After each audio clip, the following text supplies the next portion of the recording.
And thank you for joining us again for another interview in our 2020 Candidate One-on-One interview series, sponsored by Priority Real Estate Group. If you haven't seen one of our videos before, my name is Cory King. I'm the Executive Director of the Southern Mid-Coast Maine Chamber. And we created this series so that we can get to know the candidates in our region. So we have 9 races in our region, 2 Senate races and 7 House races. And so we've invited all of those different candidates to meet with us so we can talk to them and learn a little bit about them. Just as a disclaimer up front, you should know that the Southern Mid-Coast Maine Chamber, we do not endorse candidates. We're simply doing this to get the information out.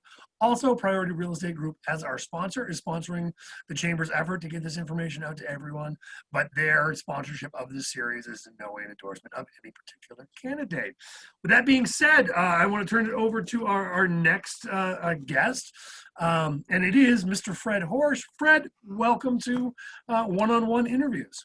Great. Thank you, Cory. Thanks for having me, and thanks for doing this. This is really great. I really appreciate you doing this as a service to our community, and thank Priority Real Estate Group for sponsoring. So I'm delighted to be here. Thanks for including me. Yeah, we've gotten a really nice response from everybody so far because, I mean, it's tough. It's hard to door knock. It's hard to see people. We're not having as many forums, so we're hoping that this can fill the gap a little bit. Absolutely. You hit it nail on the head. I would love to be out right now knocking on doors, talking to people, but I can't do that. So this is great. I hope people watch this, get a sense of who's on the ballot. And really, when you vote, it's great to know who the candidates are. So this is fantastic. And so I can launch right in and tell you who I am. Hold on. The one thing I like to do right off the top is just talk to me about your district, because some people don't know what district they're in. So. Right. Well, there's so many districts too, because if you live in Brunswick, we have 7 local town districts. So you think about District 7 and District 6, and then I'm running for District 49, and people are like, what? So I'm running for the state legislature, and we have 151 members of the House. So we have to break the state into these kind of small districts. So my District 49 is actually half of Brunswick, and it changes every 10 years with the census. So we're going to be redoing it, so don't get too used to 49. But right now the number is 49, and it's basically the western half of Brunswick. So if you look at a map of Brunswick, basically divide it by Maine Street and everything to the left. So it's like from Maine Street out to the freeway towards Freeport, that's the district. And I've had a chance to bicycle down every single street. So I'm actually, it's just really fun to run for office. You get to meet a lot of people and see things that you never would see otherwise. So that's the district, District 49 in Brunswick. All right, so it is a Brunswick-based district. It is on the west side of Brunswick, going towards that space between Main Street and Freeport. Fred, tell the people a little bit about yourself. Yeah, well, a lot of folks know me because I'm a small business owner. I had a store on Main Street called F.W. Horch Sustainable Goods and Supplies years ago. But before that, I was an attorney. So by profession, I'm an attorney. And I moved to Maine with my wife about 20 years ago, 19 years ago. We moved here. My wife took a job at Bowdoin College, and we raised our 3 children here in Brunswick. So, first and foremost, I'm a husband and a father, small business owner, and then also I've been involved in the community. So right now I'm president-elect of the Rotary Club. I'm also a Master Gardener volunteer. I'm helping with the Brunswick High School Garden. If you don't know about the High School Garden, it's a fantastic thing. We've got one more week out there. But it's a really great program. I'm happy to be a volunteer. And then in the past, I've also served on some other boards in town. I'm still very concerned and involved with hunger, and I was served 6 years on the Mid-Coast Hunger Prevention Board. So that's a great program. So that's a little bit about me and sort of who I am. That's great. So Fred, tell me, why are you running for office? Why now? Why you? Why? Right. Well, again, I was an attorney. So when you go to law school and you study the law, you're always you're kind of in the back of your mind, you're thinking, why are we doing it that way? There's probably a better way to do it. So I don't think there's an attorney on the planet who hasn't thought about, let's fix some of these broken laws. So that's one thing. But when I was in law school, this was back in the 90s. I went to Berkeley, and I was surrounded by people who were very high power people going on to the Supreme Court, clerk for the Supreme Court, things like that. In fact, Ruth Bader Ginsburg was appointed to the court when I was in law school. So I was surrounded by people who really were focused on politics and really power players. And I thought, that's just not for me. I can't see getting involved. I never joined a party. I was always independent. But then when I moved to Maine, there's actually a Green Independent Party. And I thought, wow, that's great. Green Independent, that's me. But service has always been a part of my life as well. again, going all the way back to my time in law school, I helped people qualify for general assistance, get welfare, saw how that process worked. And again, like I say, here in town, I've served on a lot of boards. And so really for me, it's about service, about looking at what does our government do? What do we need the government to do? And then how can I do it better? And so I have a lot of ideas about that, but I'm not a partisan person. I really try to listen to both sides. It's hard though, as an independent, there aren't many opportunities, but this race came up, it's an open seat. So Maddie Daughtry turned out, so open seat. I asked around and it seemed like nobody knew who was gonna run. And I thought, if there's any chance for an independent to get in there, this would be the year. And it's all kind of working out. There's no Republican in the race, so it's just a two-person race. I've got good name recognition. We've really worked hard. I intend to win if I can. You know, I'm not running as a protest candidate. I really am running to serve. And, you know, I just, I want to give people a choice. So sometimes there's only one person on the ballot. That always disturbs me. I think you should at least have a choice. And to have two good choices is even better. I think that strengthens our democracy. I know some people are like, oh gosh, you know, two good people, it's so hard. It's like, well, that's great. You know, having two good people, we should be so lucky, you know, so I'm really excited to have this race. I have enjoyed it so far, and I'm hoping to win and then serve my community. It really has been, it's been such a positive campaign from you and from your challenger for the seat, who we'll meet in another interview. But it really has been. I mean, I get materials from both of your campaigns, and I've met with both of you separately, and it's true. You're both extremely positive people. You both have great ideas for how to get us there, and so in that vein, there's a lot. I mean, 2020, COVID-19. There's been a lot that's been thrown at us. There's going to be a huge responsibility, whoever wins these seats, of what is needed coming up. Just talk about some issues that either you think Mainers are going to be dealing with, or the next legislature is going to be dealing with. You know, issues that are important to you. To take a couple minutes and just point out a few of those. Yeah. Well, let's start with what's important to people. So obviously, COVID-19, that pandemic has hammered our economy. We've had to shut things down. I mean, I'm a small business person. I know how hard it has been, and it is heartbreaking. We're now to the point where a lot of people have been holding on as long as they can, and they just can't hold on anymore. So just this, my company, my current company is called Spark Applied Efficiency. We help other companies become more energy efficient with their HVAC, with their lighting, things like that. And we've had a lot of restaurant clients over the years, and just found out this week that one of our clients is permanently closing. Actually, two of my. So anyway, it's heartbreaking to have. I know what people pour into their businesses, and it's no fault of their own. It just, people aren't going out to eat, so you just cannot have a business. And so that whole economic fallout is going to be huge. And then we have the issue of state revenues. How much taxes will the state be able to collect? So what's going to happen to our budget? So in my mind, it's just all the more important to have legislators who have that business background and who aren't really partisan and tied to a particular platform, because what we all imagined we could do a year ago, we're all having to recalculate what's possible now. So that's just an important thing. When people vote for a legislator, I think you really need to look at what's their background. Can they help us through this just unprecedented period in our history where we have so many challenges? And really at this point, I think the health response has been great. We've really kept people safe in Maine. Our level of excess death. There's all this talk about, well, how many people have COVID, et cetera, et cetera. But if you look at the excess death number, that is the number of how many people are dying, how many people died last year, how many people do expect to die. That excess death number is really, in my opinion, the most accurate way to look at what's going on.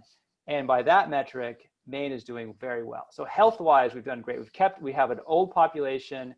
The oldest average population in the country actually lives in Maine. So we have very high risk factors, and yet the excess death rate has been very low. So great work on the health. Now, what about the economy? How can we get people to work? And that's always been one of Maine's challenges, is our economy. How do we have so many hardworking, well-educated people here who are working 2 and 3 jobs, just struggling to make ends meet.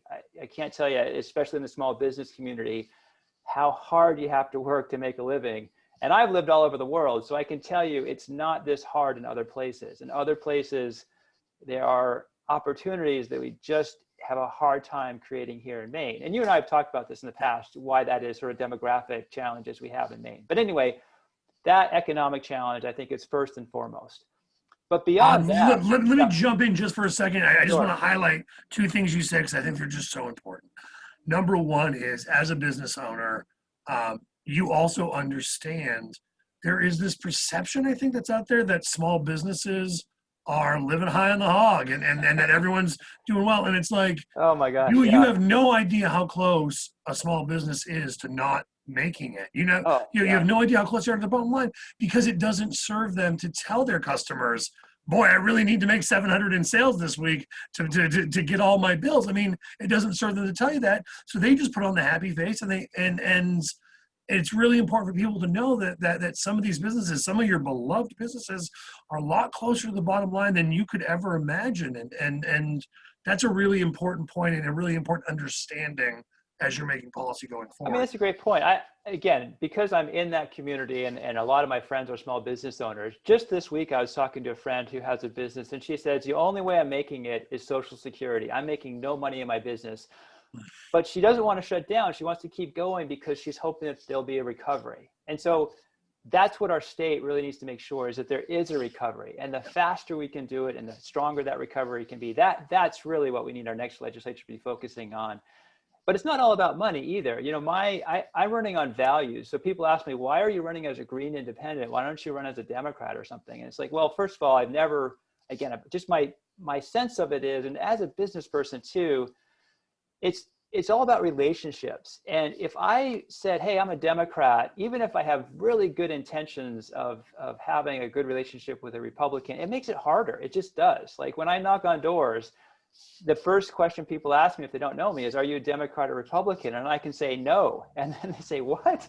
And I say, I'm a Green Independent. And they're like, what the heck is that? And then we have a conversation. And so just starting that relationship from a position of, you know, like, I'm not judging you. I'm an independent. And so then every Democrat's like, well, you should be part of my party. And the Republicans say the same thing. But the Green Independent part is really about values. I want people to know what I stand for. So I don't want to be, you know, sometimes if you say independent, it's like, what does that mean? You could be a libertarian, you could be this or that. But a Green Independent is for values. So that if you look up like the green, like globally, there's sort of a green movement globally. It's based on 4 core values. And the first one is social justice. It's the idea that we should treat everybody the same, equal justice. There shouldn't be special privileges. So that's the first thing, is the social justice. The second thing is grassroots democracy, that we should have, and this is why I'm running, is because we should have choice. When we want to decide who's our leader, we should be able to choose that and have a real choice, have clean elections, have, you know, faith in the system, that it's really representing what people want. So that social justice, grassroots democracy, those are 2 green values. And then peace, and I call this mutual peace, because I think it goes beyond just sort of like international stuff, but it goes to domestic violence, it goes to police, it goes to how we treat each other. Are we talking about control and domination, or are we talking about respect and peace? So peace, I think, flows from being secure in your own self, but also respecting other people. So I call that mutual peace, and that's a green value. And then, of course, the thing that everybody knows about green is a healthy environment. So those are the 4 values: social justice, grassroots democracy, mutual peace, and a healthy environment. And that's why I'm running as a Green Independent.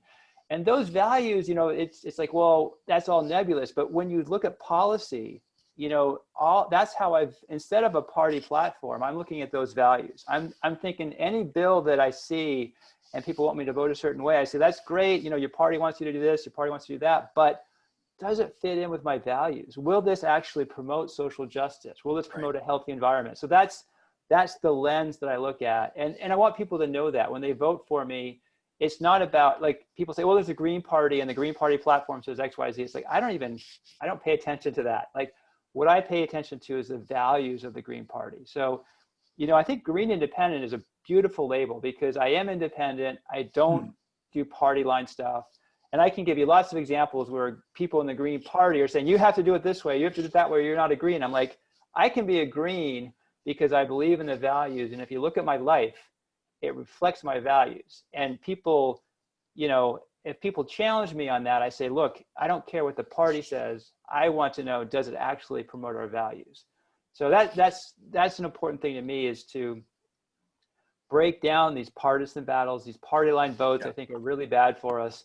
And the hypocrisy, I guess, is the other thing. I really want to make sure that when I go and serve, that it's a clear link between me and the voters. So I'm a green independent, I'm clean elections. My money all comes from the district. So the clean election system is great because I raise money $5 at a time, all from voters in my district.